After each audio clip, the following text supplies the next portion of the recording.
Bike ચોરી અને chain snatching કરીને ટ્રેનથી યુપી ભાગી ગયા હતા. પોલીસે પ્રયાગરાજ જઈને લાખો રૂપિયાના મુદ્દામાલ સાથે 3 ગુનેગારને ઝડપ્યા. સુરત શહેરમાં ચોરી અને ચેઇન સ્નેચિંગ સતત વધતા ગુનાઓની સ્થિતિ વચ્ચે ક્રાઇમ બ્રાન્ચે ઉત્તર પ્રદેશથી આવેલી એક ગેંગના 3 સભ્યોને ઝડપી પાડીને ગુનાઓની કડી ઉકેલી છે. આરોપીઓ યુપીથી સુરત શહેરમાં આવી મહિલાઓ અને વૃદ્ધોને નિશાન બનાવી ચોરી અને ચેઇન સ્નેચિંગને અંજામ આપતા હતા.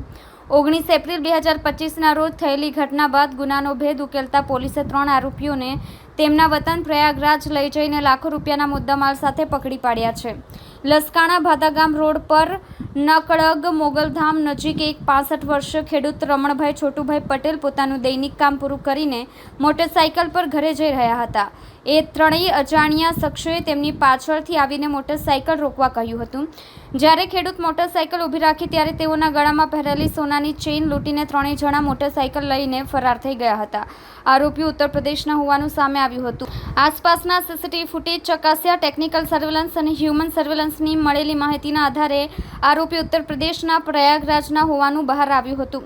ઝડપાયેલા આરોપીઓમાં ઇન્દ્રજીત ઉર્ફે ઇન્દ્રપાલ પુત્ર ફૂલચંદ કુર્મી પટેલ રહે સરાય મદનસિંહ થાના હોલાગઢ જિલ્લો પ્રયાગરાજ, સચિનસિંહ રાવેન્દ્ર બહાદુરસિંહ રહે જલિયાસઈ હોલાગઢ જિલ્લો પ્રયાગરાજ અને ઇન્દ્રપાલ ઉર્ફે રિંકુ પુત્ર પ્યારેલાલ વિશ્વકર્મા રહે જગાઈપુર થાના દેલહુપુર જિલ્લો પ્રતાપગઢનો સમાવેશ થાય છે. ત્રણેય આરોપીઓએ કામરેજ વિસ્તારમાંથી હીરો સ્પ્લેન્ડર મોટરસાઇકલ ચોરી કરી હતી અને ત્યાર પછી લસકાણા વિસ્તારમાં ચેઇન સ્નેચિંગનો ગુનો આચર્યો હતો.